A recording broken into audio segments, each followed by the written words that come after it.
Rifle मोरे blog में आप लोगों का स्वागत है। आशा करते स्वस्थ होंगे, मस्त होंगे, अपनी अपनी ज़िंदगी में व्यस्त होंगे। तो चलिए आप लोगों को नशा मुक्ति के बारे में आप लोगों के हमारे गांव में आए हुए हैं तो आप लोगों को दिखाते हैं।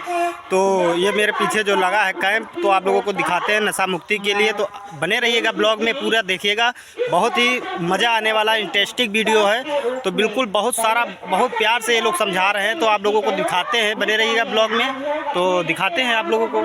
कुछ नहीं, जो लोग चैनल पे नए हैं सब्सक्राइब करें और कमेंट करके बताइएगा वीडियो ये कैसा है। तो मैं कौन हूँ? जैसे हम कहते हैं कि ये मेरा हाथ है, ये तो नहीं कहते कि मैं हाथ हूँ। क्या कहते हैं सभी? ये मेरा हाथ है। तो इसमें दिखाएंगे कि ये मेरा कहलाने वाली कौन है। तो इसमें दिखाया गया है कि आप कौन हैं? आप आत्मा है, ना कि शरीर। आत्मा कहती है कि ये मेरा शरीर है। तो आप कौन है? आत्मा है, अजर अमर अविनाशी, जिसे क्या कहते हैं? प्राण। दिखाया गया है ये हड्डी मांस का पुतला। ये दिखाया ना कंकाल तत्व, दिखाया सबको। तो ये है हड्डी मांस का पुतला। और जब इसमें आत्मा पड़ जाती है तो आप किस तरह का हो जाता है शरीर? जीव आत्मा। और जब शरीर से आत्मा निकल जाती है तो उसको क्या कहते हैं? अर्थी अथवा मुर्दा। माना इसका रथ ही चला गया, जिसे कहते हैं प्राण निकल गए, अर्थी हो गया। तो ये शरीर हमारा 5 तत्वों से मिलकर बनता है। कहा भी जाता है चित जल पावक गगन समीरा, 5 तत्व से बना शरीरा। उसी प्रकार आत्मा भी हमारी 3 शक्तिमय है, मन, बुद्धि और संस्कार। मन को कहा जाता है सोचने की शक्ति, और बुद्धि क्या है? निर्णय शक्ति। और जो हम कर्म करते हैं वो बन जाता है संस्कार। जैसे मन की उपमा की गई है, सागर में लहरें उठती रहती हैं।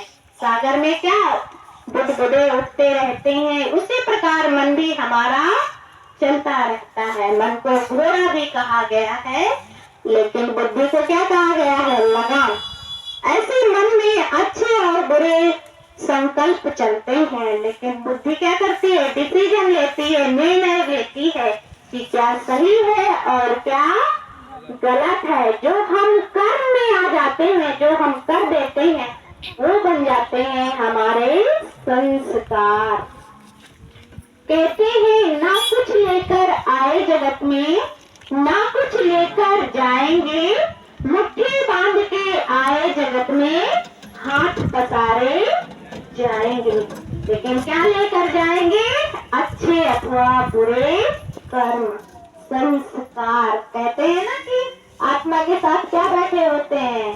2 गढ़ बैठे होते हैं, चित्रगुप्त और विचित्रगुप्त। माना अगर अच्छा करते हैं तो अच्छे संस्कार लेके जाती है आत्मा, अथवा बुरे कर्म करते हैं तो बुरे कर्म संस्कार बनकर जाते हैं।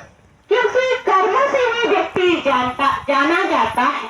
जो महान कर्म करते हैं उसे कहते हैं महान आत्मा। जो पुण्य का कर्म करता है तो उसे कहते हैं पुण्य आत्मा।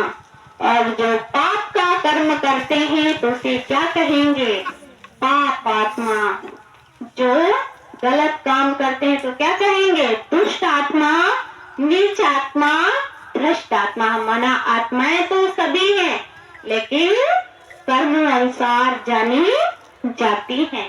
तो हम कौन हैं? आत्मा है, ना कि शरीर।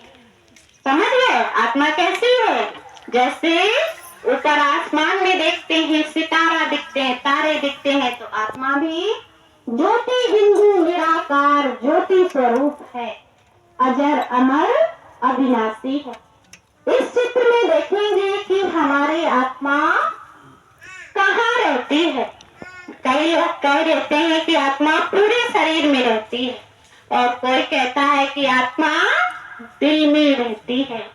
लेकिन अभी आप लोगों को बताया जाएगा कि वास्तव में आत्मा कहाँ रहती है।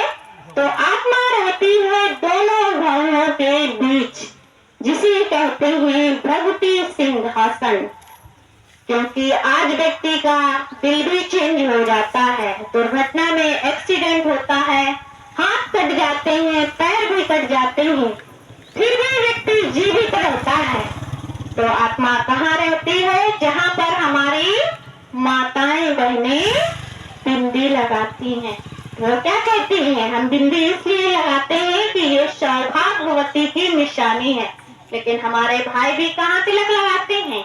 यहीं पर लगाते हैं, बच्चे भी लगाते हैं, कन्याएं भी लगाती। तो ये आत्मस्मृति का टीका है कि आत्मा दोनों भाइयों के बीच प्रगति में रहती है। इसलिए कहा जाता है प्रगति के बीच चमकता है अजब सितारा, कितना है न्यारा, कितना है प्यारा। आत्मा ही बैठ जा बिछा दो भैया। कानों द्वारा सुनती है और मुंह द्वारा बोलती है। अगर आत्मा शरीर से निकल जाए तो ये शरीर क्या है? बेकार है। आंखें तो वही रहेंगी, कान तो वही रहेंगे, लेकिन ना आंखें देखेंगी, ना कान सुनेंगे, ना मुंह बोलेगा। तो पहलू किसकी है? शरीर की आत्मा की? किसकी है? आत्मा की। आत्मा कहते हैं अजर अमर अविनाशी है, शरीर क्या है? विनाशी है। ये 5 तत्वों से मिलकर बनता है और 5 तत्वों में ही विलीन हो जाता है। लेकिन आत्मा को ना अग्नि जला सकती है, ना पानी डुबो सकता है, ना हवा उड़ा सकती है, ना अस्त्र काट सकते हैं। तो शरीर विनाशी है, आत्मा हमारी अविनाशी है। आप देखेंगे कि जैसे वाहन चालक मोटर वाहन का नियंत्रण करता है, जैसे गाड़ी का ड्राइवर क्या करता है? गाड़ी को चलाता है। उसी प्रकार आत्मा शरीर रूपी वाहन का नियंत्रण करती है। जैसे ड्राइवर गाड़ी को चलाता है, ऐसे ये शरीर भी क्या है? गाड़ी है और आत्मा ड्राइवर है। कार बहुत सुंदर है, लेकिन ड्राइवर नहीं है तो कार क्या है? बेकार है। ऐसे शरीर भी कितना सुंदर हो, लेकिन आत्मा निकल गए तो शरीर क्या है? बेकार है। इसको कोई रखना भी पसंद नहीं करते हैं। जैसे गाड़ी में ड्राइवर की सीट फिक्स है, वो कहाँ बैठता है? आगे की सीट पर बैठकर पूरी गाड़ी। जैसे गाड़ी का भोजन अलग है और जो गाड़ी में चलाता है ड्राइवर, उसका भोजन क्या है? अलग है। वो क्या खाता है? दाल रोटी और सब्जी। और गाड़ी किससे चलती है? डीजल और पेट्रोल से, है ना? तो उसी प्रकार आत्मा का और इस शरीर रूपी गाड़ी का भोजन अलग अलग है। आज का मानव क्या करता है?